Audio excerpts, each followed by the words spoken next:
მაშინ, როდესაც ფოთში ეპიდემია მძვინვარებს, სამეგრელო ზემო სვანეთის გუბერნატორი ბონდო ჯიქია საკუთარი სავარძლის შენარჩუნებისათვის ძალისხმევას არ იშურებს და ყველას არწმუნებს, რომ გუბერნატორების შესანახი 500,000 ლარი საქართველოსთვის ტვირთვი არ არის.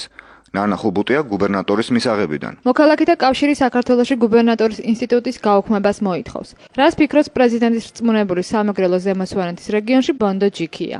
მე გუბერნატორი არა ვარ, მე ვარ პრეზიდენტის სახელმწიფო რწმუნებული სამეგრელო ზემო სვანეთში. და მას ყავს შეზღუდული აპარატი, რომელიც არ არის მმართველობითი ორგანო, რომელიც ახორციელებს პრეზიდენტის ბრძანებულებების, განკარგულებების, ასევე სხვა საკანონმდებლო ორგანოების გადაწყვეტილებების შესრულების კონტროლს. რაც შეეხება ხარჯებს, ბატონი ბონდო ასეთ კომენტარს აკეთებს. იქ იყო საუბარი, რომ ძალიან დიდი თანხა იხარჯება ამ გუბერნატორის აპარატისათვის. არ არის ეს ასე.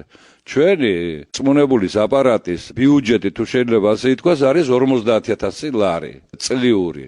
აქედან 42,000 არის ხელფასები მარტო. მთლიანად საქართველოში რომ ავიღოთ, ეს რწმუნებულების აპარატის შენახვაზე იხარჯება 9 მილიონზე ცოტათი ნაკლები. ეს რომ თქვა დაუშვა ძალიან დიდ ტვირთად აწვება ბიუჯეტს არ არის ეს ასე. პრეზიდენტის რწმუნებული საქმიანობა, ანუ პრეზიდენტის განკარგულებების შესრულება ნიშნავს თუ არა რეგიონების განვითარებას. რეგიონალიზმის პრინციპზე თუ არის საუბარი, გუბერნატორის ინსტიტუტი, ჩემი აზრით ეს უნდა იყოს არჩევითი გუბერნატორზე ვლაპარაკობ და არა სახელმწიფო რწმუნებულზე. რამდენად გაამართლა პრეზიდენტის რწმუნებული საქმიანობამ საქართველოში, ამას აქ კი არა უფრო მაღლა გადაწყვეტენ. თუმცა აქვე უნდა აღინიშნოს ისიც, რომ მისაღებში უზარმაზარი რიგის ბოლოს აღმოჩნდა, ჩემს იმყოფი ხალხი არც ერთი წუთით არ ფიქრობდა ამ კაბინეტის გაუქმებას, რადგან ისინი ამ აპარატის თანამშრომლები იყვნენ. ნანა ხუბუტია, ზუგდიდით.